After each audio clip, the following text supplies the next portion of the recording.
Halo, bagaimana kabar Anda hari ini? Saatnya Anda menyimak berita Bandung bersama saya Rusdi Maulana. Berikut kami sampaikan 3 berita pilihan hari ini. 2 orang penambang emas tewas keracunan gas dalam sebuah lubang galian di Bungbulang, Kabupaten Garut. Ratusan ekor sapi terjangkit penyakit mulut dan kuku di sejumlah wilayah di Jawa Barat. Kepadatan mewarnai liburan Hari Raya Waisak di sejumlah objek wisata di Jawa Barat.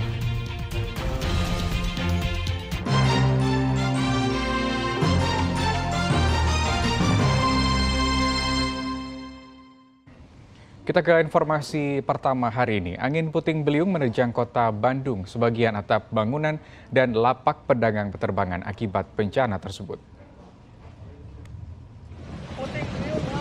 Bencana angin puting beliung yang Sabtu kemarin melanda kawasan Cipamokolan, Kota Bandung terjadi selama 5 menit. Tidak ada tanda-tanda yang mengawali bencana ini. Tiba-tiba angin puting beliung menghantam hingga menimbulkan kepanikan warga yang lari menyelamatkan diri. Akibatnya 1 pohon tumbang dan 3 kios dagang warga rusak. Tidak ada korban jiwa dalam kejadian tersebut. Gemuruh Pak sebelum gemuruh.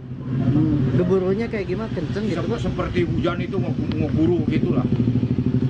Itu pas kejadian sebelum hujan atau sesudah hujan sih Pak? Sebelum. Oh sebelum hujan. Ya, sebelum. Hujan juga kecil. Kalau hujan mah cuma gerimis gitu. Kita ke informasi lain, 2 penggali emas di Garut tewas dalam sumur galian diduga akibat keracunan gas. Evakuasi tim pemadam kebakaran sempat terhalang lubang galian yang sempit.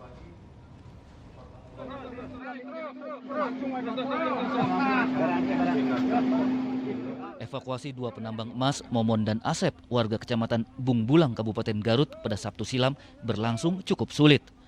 Kedua korban pada hari Jumat masuk lubang untuk mencari emas dan Sabtu dini hari rekan korban mencium bau gas yang menyengat dari dalam lubang dan keduanya tidak kunjung keluar. Petugas Dinas Pemadam Kebakaran Garut bisa mengeluarkan jenazah kedua korban menggunakan tabung oksigen masuk lubang galian, kemudian mengikat jenazah dengan tali untuk ditarik keluar menggunakan katrol. Berhasil, korban tersebut dapat dievakuasi dengan keadaan sudah meninggal. Berapa orang Pak korbannya yang dievakuasi? 2 orang.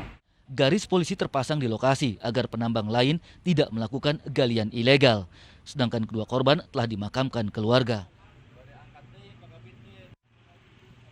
Eko Setiabudi melaporkan dari Kabupaten Garut.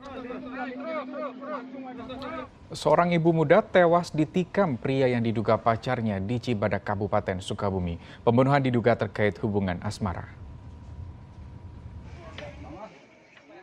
Warga kampung Babakan Sirna, Cibadak, Kabupaten Sukabumi pada Jumat malam geger setelah korban Eneng Kulsum ditemukan bersimbah darah di gang sempit dekat rumahnya.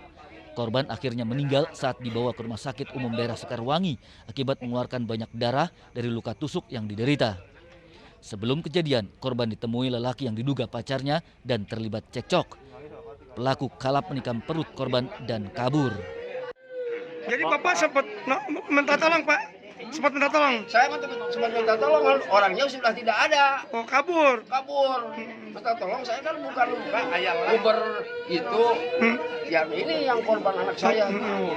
Kakak saya teriak, "Hei, kamu bukan?" Dia langsung lari, saya kejar, mengarah nggak tahu kemana. Saya juga lari mengejar pakai motor, langsung tiba-tiba menghilang.